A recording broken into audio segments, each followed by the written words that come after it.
Since you're here, you don't have to leave just yet. Why don't you accompany me for a drink? The man's gaze was lecherous as he flashed a cunning smile. His tone was half threatening and half coaxing. Yvette was already tipsy. The man was holding her neck and looked like he could drag her away at any time. Nicole looked straight at the man and said calmly, "Let her go." The man hooked his lips smugly and beckoned to her. "Come here and drink this, then I'll let her go." Nicole knew without having to think that the drink must have been spiked. Even so, she did not hesitate and walked over, but an onlooker discouraged her. "Miss, don't go over first. Call the police. This guy is a notorious gang leader. Even a gangster dares to bully me now?" Nicole turned to look at the other guy and said, "Thanks for your concern, but don't worry." She was fed up and laughed instead of getting angry. "If I go over, you'll release her?" "Sure. Come over then." The man smiled lewdly and thought that he had these ladies in the bag. "I'm getting lucky tonight." Nicole smirked and walked over to him confidently. When she was in front of the gangster, she raised her eyebrows.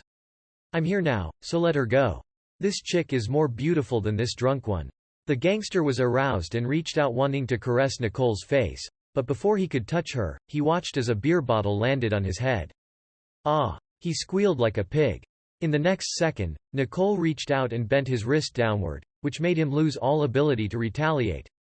While the man was squealing, she kicked him in the chest, and the punk fell heavily to the ground.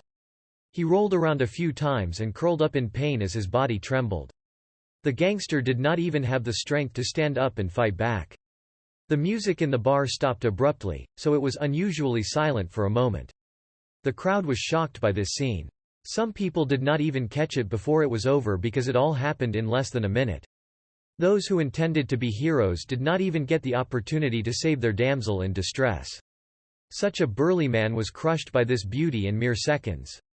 Having been out of practice for 3 years, Nicole was not at all rusty and still had the basic fighting skills. She took a step back and glanced at the punk on the ground with a cold gaze. She then calmly went over to pick up the glass of spiked wine that was on the bar counter and squatted next to him. "You want to drink this yourself, or should I help you with it?" The corners of her lips curled up in contempt.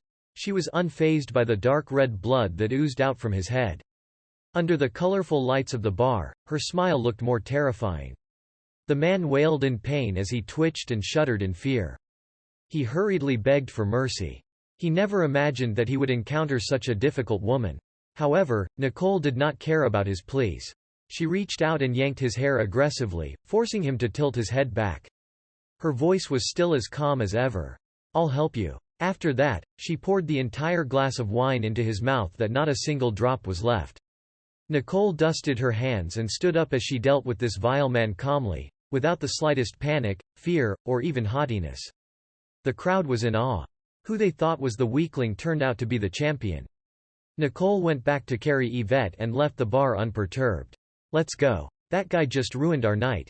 When everyone came back to their senses, the woman had already disappeared through the door.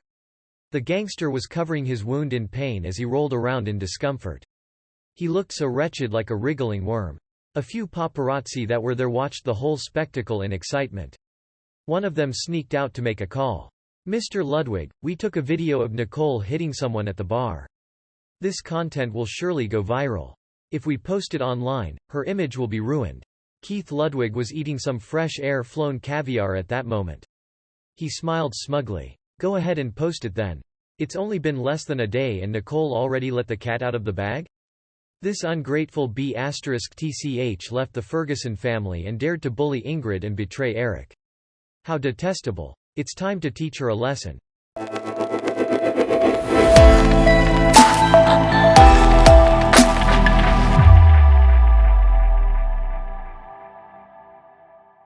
Late at night, the paparazzi quietly posted the edited clip online and left out the background story.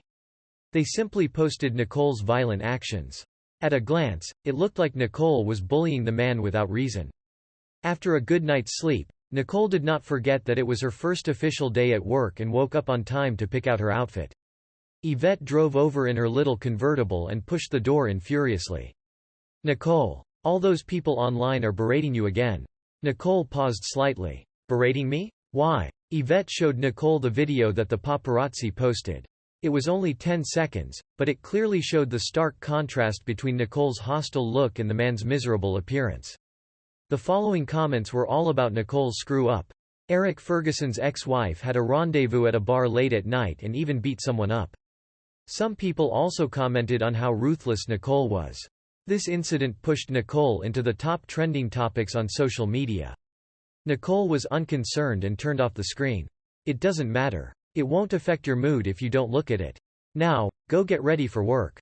Yvette was vexed for Nicole.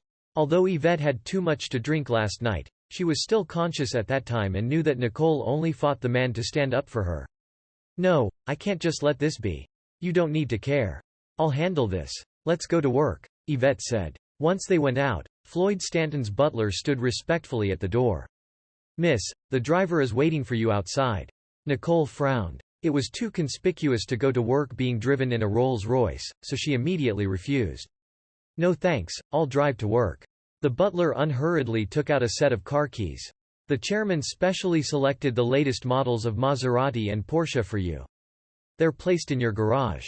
He has also ordered a few models of Lamborghini and Ferrari from Italy, which will take a few more days to arrive, so he asks that you temporarily make do with these." Yvette widened her eyes in awe and was left speechless. Wow. Uncle Floyd pampers Nicole so much that driving these cars worth millions of dollars is considered having to make do? The small convertible that Yvette drove was not even enough to buy the tires of any car parked in Nicole's garage. Nicole sighed helplessly. "I'm going to work as an ordinary person, so I can't be too flashy. I don't want these. I'll just go with Yvette."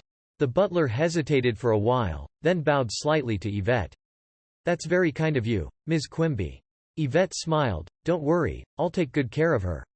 It's my honor to be a driver for our dearest Miss Nicole Stanton." The two ladies looked at each other and laughed. Nicole then pulled Yvette away and ran outside. "Mr. Anderson is just as naggy as Dad." Once they arrived at the office, Grant Stanton held a meeting to formally introduce Nicole as a director of the company. This position, which had been vacant for a long time, was coveted by many, but it was now taken away by Nicole, who parachuted into this role. Before the meeting was adjourned, some people had already begun to dig up details about Nicole.